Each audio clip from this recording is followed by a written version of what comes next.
His hands were still cold from the rain, but his touch warmed something in me I thought had died years ago. He didn't rush. He didn't speak. He just looked at me like I wasn't broken, like I was still worth choosing. And when he pressed his forehead to mine and whispered, "Tell me you feel it too," I exhaled a truth I'd buried for decades. I haven't felt anything this real in years. I wasn't supposed to fall for the boy who brought me groceries. But sometimes love doesn't knock politely. It arrives in a storm. It started on a Tuesday, the kind of gray, rainy afternoon that makes the world feel quiet in all the wrong ways. My name is Clara. I'm 49, divorced, and lately I've stopped pretending I enjoy the silence. I'd spent the last 3 years living alone in this little corner of Maplewood, a sleepy suburb outside Seattle. The house used to feel warm. Now it echoed. That day, I ordered groceries online, not because I needed anything urgent, but because I wanted something, anything to break the stillness. When the doorbell rang, I grabbed a cardigan and opened the door, expecting the usual. But it wasn't the usual. He stood there, water dripping from his hair, holding 2 paper bags like they weighed nothing. Tall, calm, brown skin, kind eyes, and young. God, he looked young. He smiled like he wasn't just doing a job. Delivery for Clara. His voice had that soft rasp, untrained but real. I cleared my throat. That's me. As I reached for the bags, our fingers brushed barely. He paused. I did too. Not because of the touch, but because in that instant, it felt like I'd been seen. Not as someone's ex-wife. Not as a middle-aged woman halfway through her life. Just me. He didn't flirt. He didn't linger. But before he turned to go, he said, "Your flowers are beautiful, even in the rain." I hadn't even noticed the lilies blooming beside the porch. And just like that, he walked back into the storm, leaving me standing there holding more than just groceries. But that night, as I unpacked the bags, I found something I didn't order. Tucked between the fruit and bread, a small note folded, handwritten, 1 line. "Next time, ask me how I knew your name." Don't just watch this moment pass by. If your heart skipped, don't scroll. Like this video and subscribe to this channel. Share it and tell us in the comments. What would you do if someone left a note like that just for you? We read and reply to every single one. The next week, I almost didn't place the order. I told myself it was silly, that I was reading too much into a note, a glance, a comment about flowers. But by Thursday morning, the silence in my house felt louder than ever. So I clicked reorder. When the bell rang at 4:07 p.m., I stood behind the door for a moment, heart tapping against my ribs like it had something to say. I opened it. There he was. Same soft smile, same damp curls beneath his hood. This time, he didn't just hand me the bags. "Clara, right?" he said. "I hope the fruit was okay last time." He remembered my name, my order, my fruit. I smiled. It was perfect. "But you left something else in the bag." He grinned without guilt. Did I? I held up the note. His eyes dropped to it, then back to me like we were playing a game with no rules. "You said to ask how you knew my name," I said. He shifted the bags to one arm and with a quiet sort of confidence answered, "Because I read it off the ticket, but I hoped you'd ask anyway." That was the first time I laughed in front of him. Not out of humor, out of surprise, at how bold he was, how unapologetically present. We stood in the doorway for longer than was necessary. The wind picked up. The sky was heavy with the smell of coming rain. "Do you?" I started, then stopped. "Do I what?" he asked softly. I swallowed. "Do you always talk to your customers this much?" He looked at me like I just said something completely untrue. "No," he said, "only when I don't want to leave." That line shouldn't have landed the way it did, but it did. It dropped straight into my stomach and stayed there. Over the next few weeks, it became a rhythm. Tuesdays or Thursdays, grocery bags, quick chats that grew longer, then stories, then small jokes, then questions that didn't feel so small anymore. He noticed everything. The music I played, the new plant by the door, The old scar on my hand from a kitchen accident. Looks like it healed wrong, he said one day, gently brushing a finger near it. I was too stubborn to get stitches, I whispered. Or maybe you were just trying to hold too much on your own, he said. His words always had this weight, this calm. He wasn't just young. He was aware, soft, but sharp in ways older men never were. And I hated how much I looked forward to his visits. Sometimes I'd dress up just a little. Lip gloss, a softer sweater. Sometimes I'd catch him glancing. Not in a way that made me feel cheap, but in a way that made me feel seen. Once I asked, "You're too young to be doing delivery runs like this full time. What's the plan?" He looked down, a rare moment of hesitation. "My mom passed last year," he said quietly. "I put school on pause to take care of her before she went. Never quite got back on track. I didn't speak. I didn't need to." He looked up. "Sorry, I didn't mean to unload that." "It's okay," I said. "Some doors were meant to stay open longer." He smiled at that, and it lingered. Not on his lips, on mine. That evening, I found myself sitting by the window, tea in hand, waiting. Not for groceries for him. I knew I shouldn't feel this way. He was young. So young. But when he looked at me, I didn't feel my age. I felt like a woman with something still inside her worth noticing. And I think he knew it too. The next delivery, something was different. He didn't just stand on the porch. He stepped closer into the doorway into my space. He looked at me and said, "I keep thinking about something, but I don't know if I should say it." I froze. He was one step away from crossing a line we hadn't drawn, but both knew existed. "What is it?" I asked, barely breathing. He smiled slow, nervous, then whispered, "I don't think I came here just to bring you groceries. Tell us in the comments. Should Clara let this go further or shut it down before it's too late?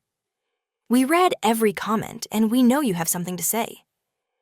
It was a Thursday, the kind of night where the sky groaned for hours before the storm finally broke.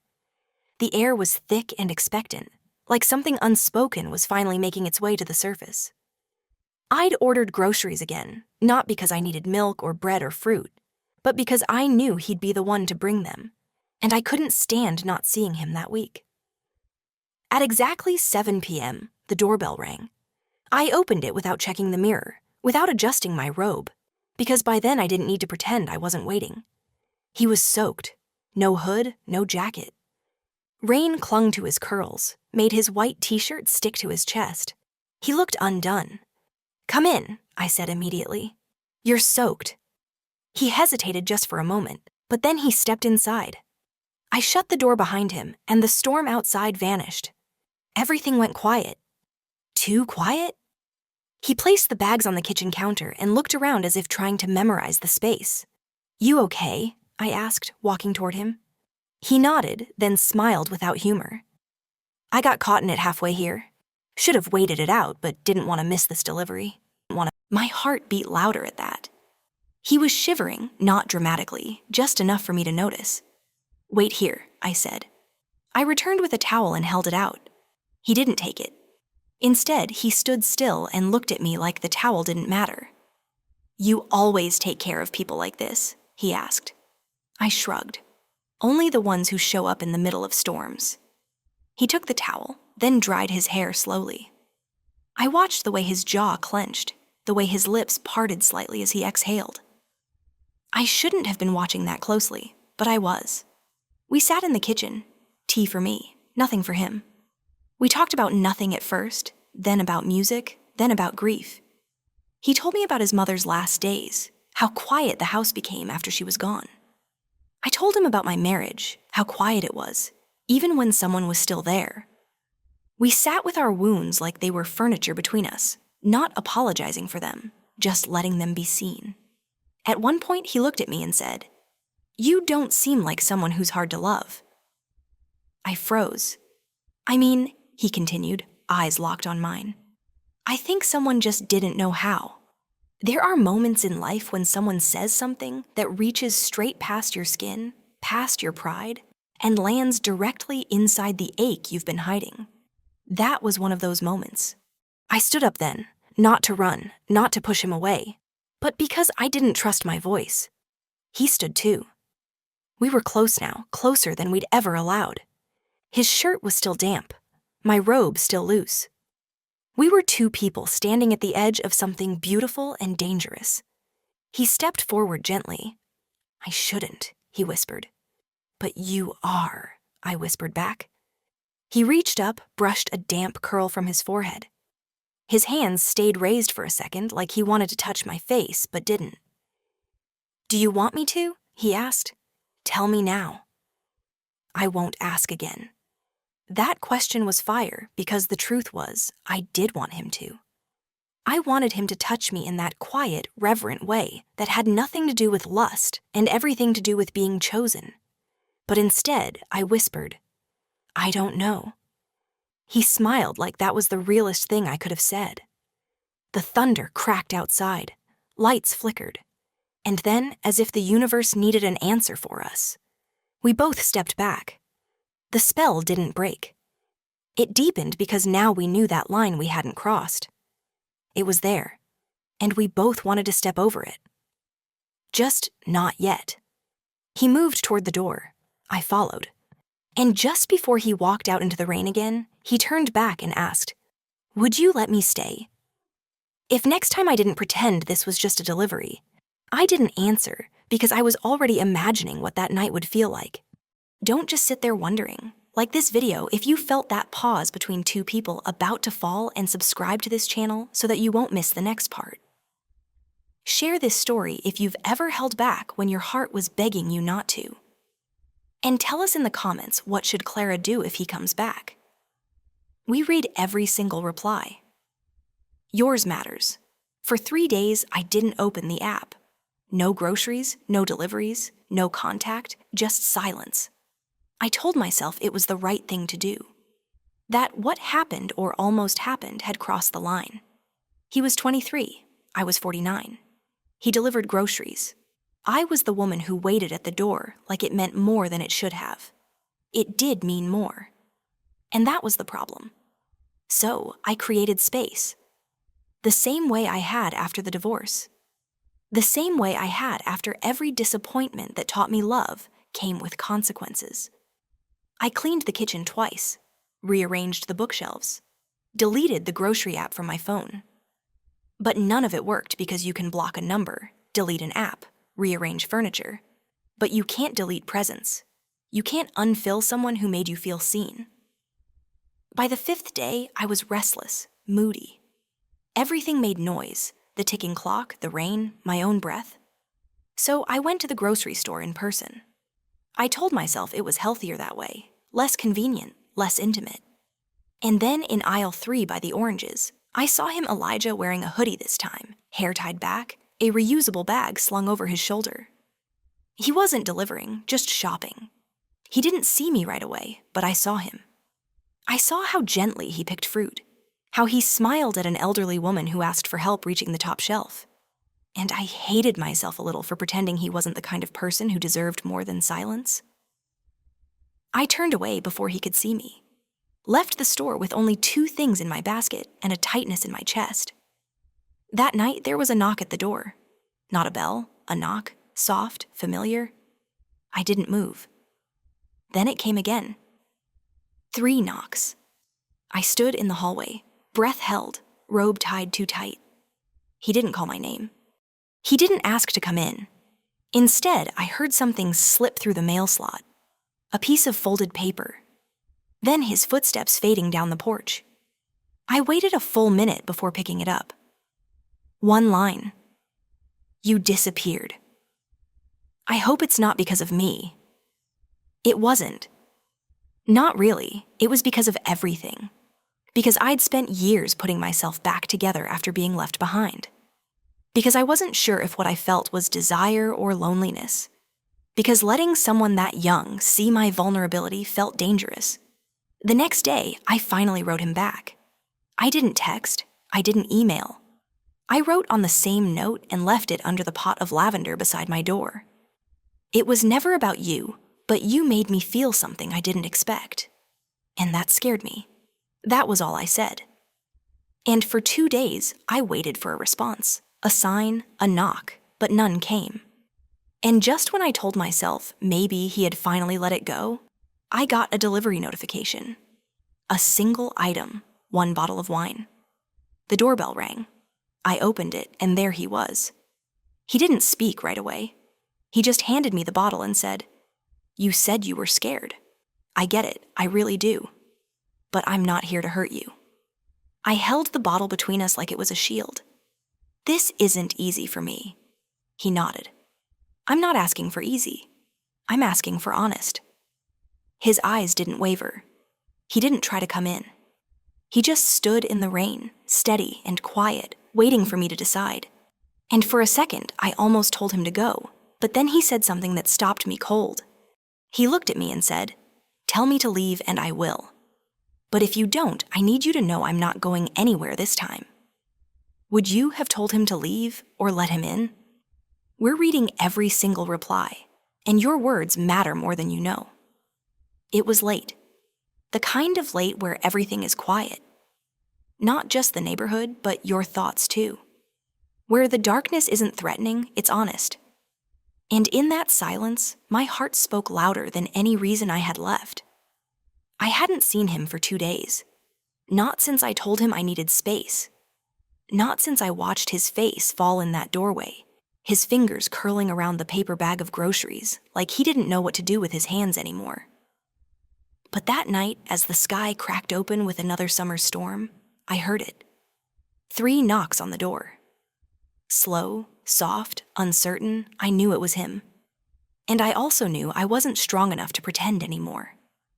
I opened the door, and there he was, soaked, hair dripping, t-shirt clinging to him, eyes more vulnerable than I'd ever seen. "Clara," he said my name like it hurt to say it.